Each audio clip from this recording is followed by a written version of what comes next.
আসসালামু আলাইকুম সুপ্রিয় শিক্ষার্থী বন্ধুরা, আশা করি সকলেই ভালো আছো। দীর্ঘ আন্দোলন এবং সংগ্রামের পরে আজ আমরা সফলতা অর্জন করতে পেরেছি। আমাদের ভাইদের রক্তের বিনিময়ে আজ আমরা স্বাধীনতা অর্জন করেছি। আমার প্রিয় ভাইরা দেশের জন্য শহীদ হয়েছেন, তাদের রুহের মাগফিরাত কামনা করছি। দীর্ঘদিন আসলে ক্লাস নিতে আসা হয়নি, কারণ দেশের পরিস্থিতি এবং আমাদের ভাইদের অবস্থা আমরা সকলে খুবই বিচলিত ছিলাম। আজ দেশ স্বাধীন হয়েছে। আমি এজন্য আমি গত ক্লাসগুলোতে নিয়েছিলাম 9.1.1।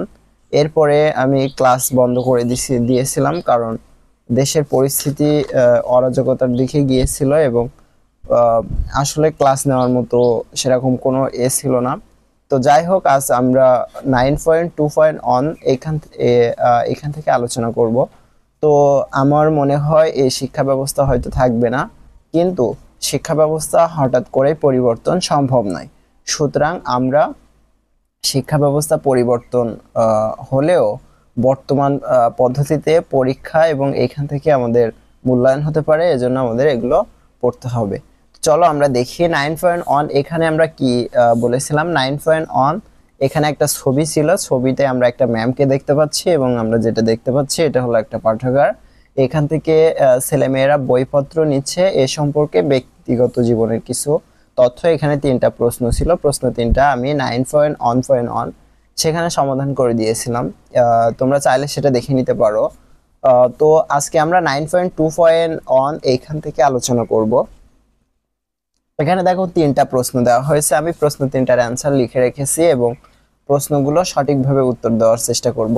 তো তোমরা ভিডিওটি না টেনে শেষ পর্যন্ত দেখবে এবং আমাদের চ্যানেলটিকে সকলে লাইক এবং কমেন্ট করতে ভুলবে না।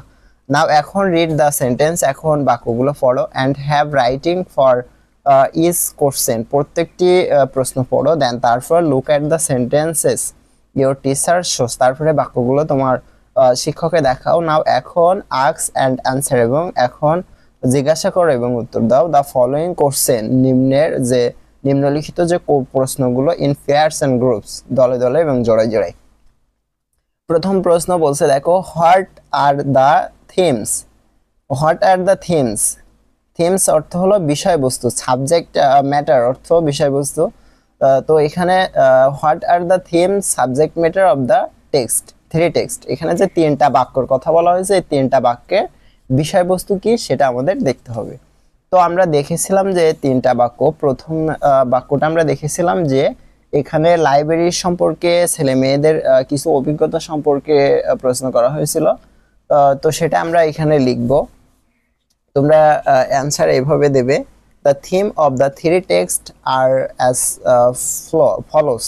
এখানে যে 3টা মূল বিষয়বস্তু উপস্থাপন করা হয়েছে তা হলো দি ফার্স্ট টেক্সট, প্রথম যে পাঠ্যাংশটুকু, হেয়ার ইজ অ্যাবাউট, এখানে বলা হয়েছে ইন লাইব্রেরি এক্সপেরিয়েন্স, পাঠাগারের অভিজ্ঞতা সম্পর্কে এখানে বলা হয়েছে। The second lesson is about, দ্বিতীয় যে পাঠ্যাংশটা ছিল সেখানে বলা হয়েছে the benefits of using libraries, পাঠাগার ব্যবহারের যে উপকারিতা সেটা সম্পর্কে সেকেন্ড অর্থাৎ দ্বিতীয় অনুচ্ছেদে বলা হয়েছে। এবং দেখো 3 নম্বরেটাতে বলা হয়েছে the third lesson is about a benefits of using the library, library ব্যবহারের উপকারিতা এটা সম্পর্কে এখানে বলা হয়েছে। তো দেখো আমরা এবার পরবর্তী প্রশ্নে চলে যাই। এখানে বলছে how are they different from each other, how কিভাবে, আর দে ডিফারেন্ট তারা ভিন্ন, ফ্রম ইচ আদার তারা একটা অন্যটা থেকে কিভাবে ভিন্ন। তো আমরা এটা একটু দেখি। এখানে দেখো একটা অন্যটার থেকে অবশ্যই ভিন্ন। প্রথমটায় 3টা প্রশ্ন 3 ভাবে বলা হয়েছে। তো দেখো আমরা এখানে অ্যান্সারটা কি লিখে রেখেছি, দে আর ডিফারেন্ট ফ্রম ইচ আদার, তারা একে অন্যের থেকে আলাদা। The first text is more narrative, প্রথম যে বাক্যটা আমরা এটা হলো প্রথম পাঠ্যাংশটুকু, এটা হলো একটা ন্যারেটিভ অর্থ বর্ণনামূলক, ইন নেচার একটা বর্ণনামূলক অনুচ্ছেদ। এবং দ্য সেকেন্ড টেক্সট, দ্বিতীয় টেক্সট হলো ডিসক্রিপটিভ অর্থাৎ বর্ণনাত্মক, এটা হলো দ্বিতীয় টেক্সট হলো বর্ণনাত্মক। And the three text is informative, এটা হলো তথ্যবহুল। 3 নাম্বার সরি এখানে একটু লেখার ভুল হয়েছে। The third text is informative, এটা হলো একটি তথ্যবহুল।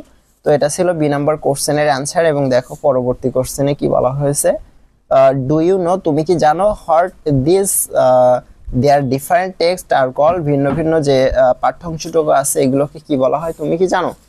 তো দেখো আমি এখানে ইয়েস আই নো, হ্যাঁ আমি জানি, দ্য টেক্সট ইজ ডিফারেন্ট, সেগুলো ভিন্ন ভিন্ন পাঠ্যাংশে কি বলা হয়েছে। প্রথম, the first text is a personal narrative passage, এটা হলো একটি ব্যক্তিগত বর্ণনামূলক অনুচ্ছেদ। The second text is a descriptive passage, এটা হলো বর্ণনামূলক। এবং the third passage is the expository passage, তৃতীয় যে অনুচ্ছেদটি আছে এটা হলো একটি ব্যাখ্যামূলক অনুচ্ছেদ। ধন্যবাদ সকলকে, দেখা হবে আগামী ক্লাসে। আর আমি এবার থেকে নিয়মিত ভিডিও দেওয়ার চেষ্টা করব। সকলে চ্যানেলে খেয়াল রাখবে এবং প্রতিটি ভিডিও দেখার জন্য অনুরোধ রইল। ধন্যবাদ সকলকে, খোদা হাফেজ।